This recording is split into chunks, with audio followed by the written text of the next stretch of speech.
छोटो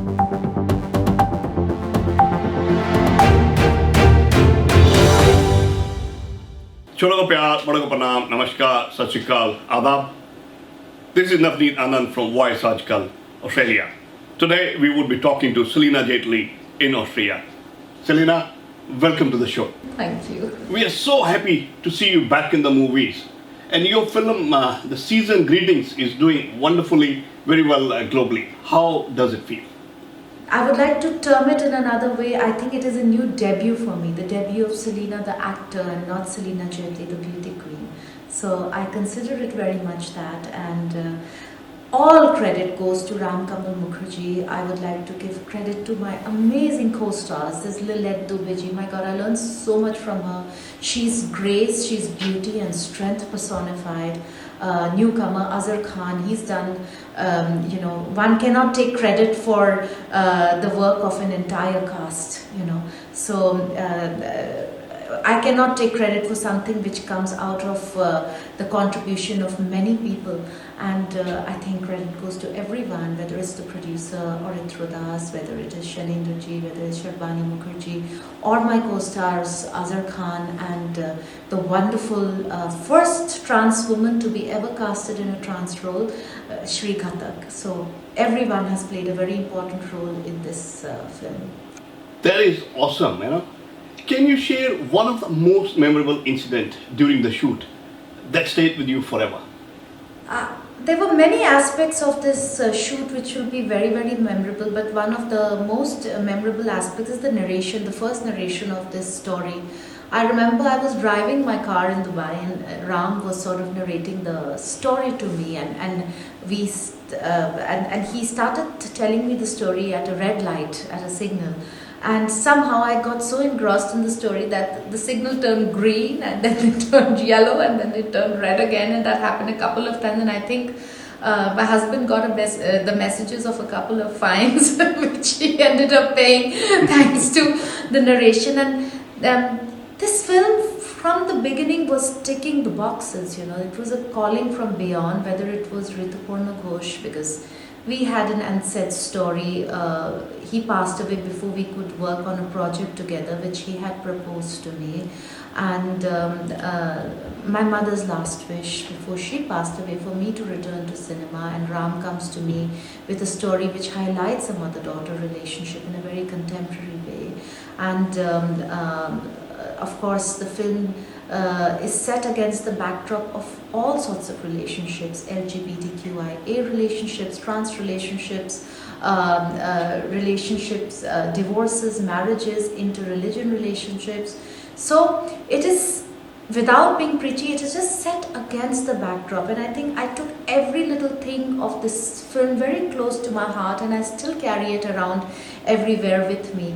And if you would talk about something that I really, really must point, then I must point the fact that it was wonderful to be back in Kolkata in an old Thakur Bari shooting for this film that brought some beautiful memories of my life journey back to me, times with my parents, times when I started out as a newcomer in Kolkata. So all those things were very, very beautiful, and needless to say, this film has been very special right from the beginning to its continuity.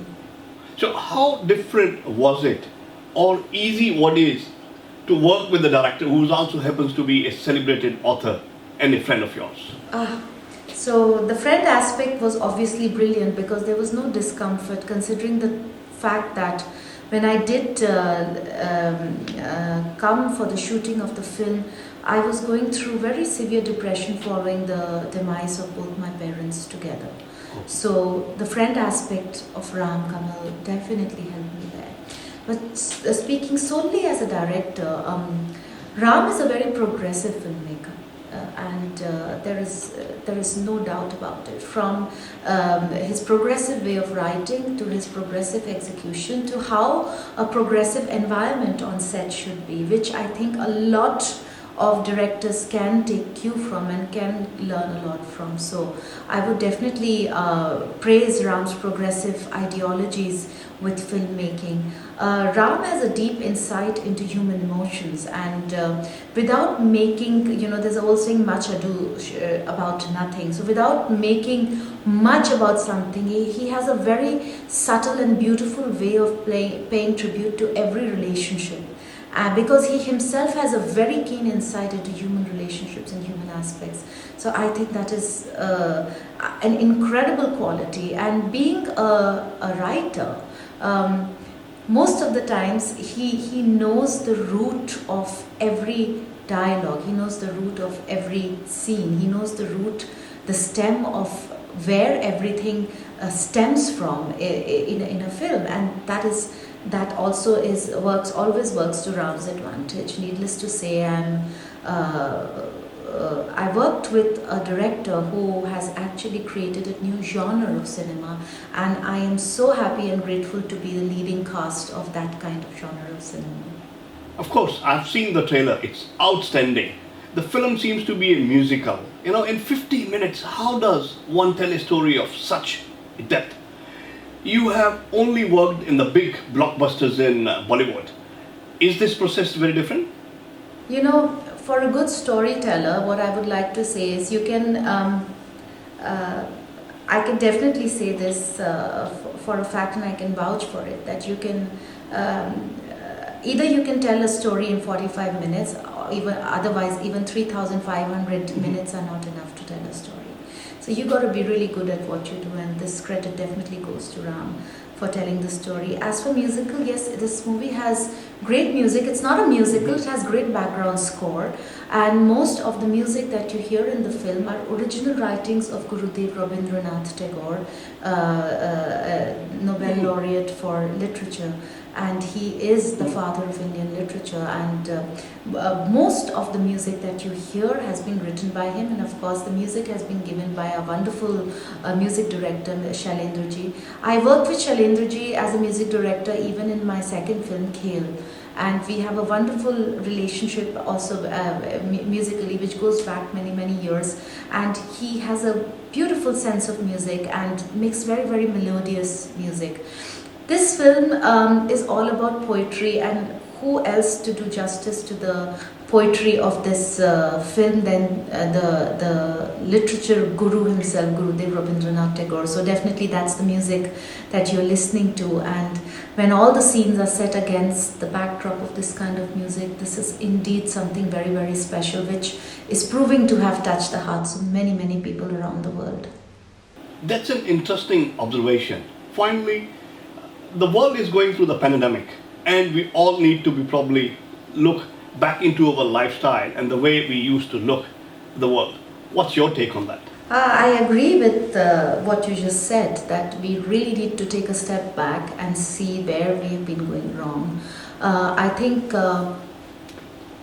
before COVID and after COVID, the whole world will be a different place. And we have taken a lot of things for granted, how we interact with each other, how we interact with our environment, how we interact culturally, socially, and what harm are we doing to our environment. We need to take a step back and look at our relationship with our planet. We need to take a step back and look at our relationships in our homes, with our children, with our families. Are we spending enough time? At our health, and all the things that we take for granted and we do not care for. We need to take a step back and start caring about those things also. COVID will certainly change the way the world will behave from now onwards, and I sincerely hope that this time of trial is over for the entire world, because economies are suffering around the world, and that certainly bothers me and affects me. And it also affects me is that what kind of a legacy are we leaving our own children? So that also bothers me a lot. But having said that, we have also seen that the lockdown has had some very amazing positive benefits on the environment.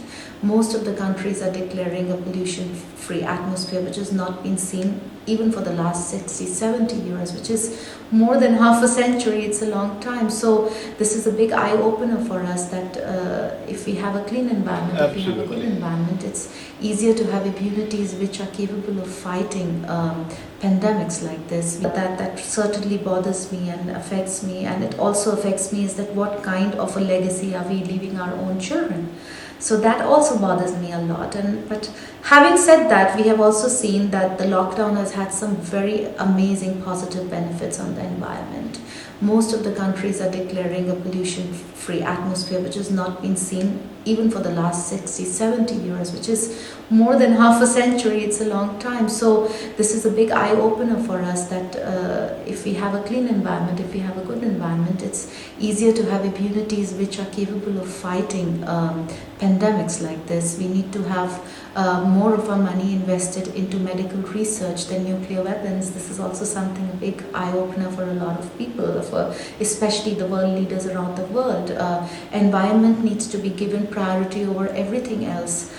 Trade, use of fossil fuels needs to be stopped. So there are so many things which COVID has awakened, and also the fact that when our environment gets cleaner, gets fresher, we also see how Mother Nature starts embracing the planet in her own beautiful way, from goats taking over houses in Europe to penguins walking the streets of Cape Town. So it's all been to kangaroos roaming the streets of Australia. I think that's very, very beautiful. COVID has been a great time for us as a family also to go through a lot of introspection. We spent a lot of time with the kids, which we always do, but this was a little bit more, and we are so grateful for it.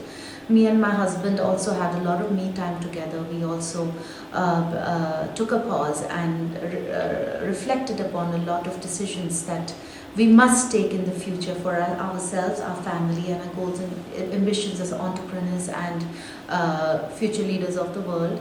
So definitely that is there. And what I would like to advise everyone during this time is that do not treat this lockdown as a negative phase in your life. This is the time to pick up that book and read it, which you've been putting off for a very long time. If you've been always complaining about not being able to follow your hobby, well, now is the time to do it.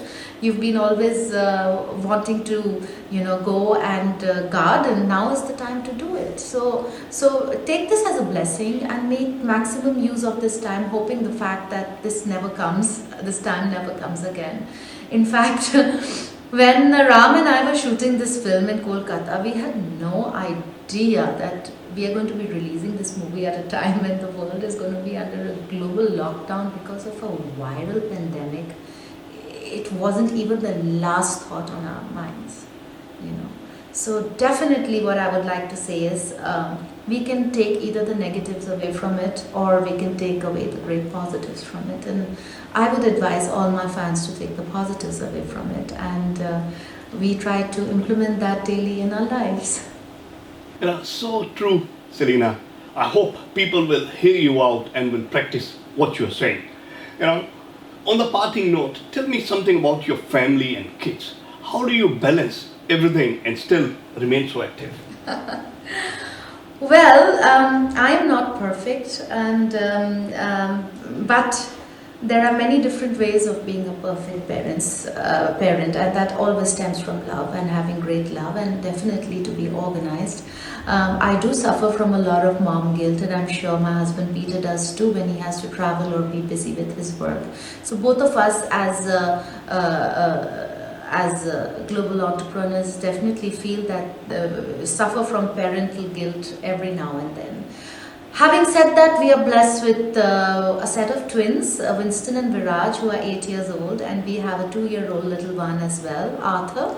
And we are proud parents of 3 very naughty boys, and we go through the same thing which every parent goes through. We wake up for night feeds, we are banging our heads against the wall with homeschooling and all sorts of little boo-boos on the knees and on the heads, and all sorts of bee stings and everything else. So we are just like every other parent.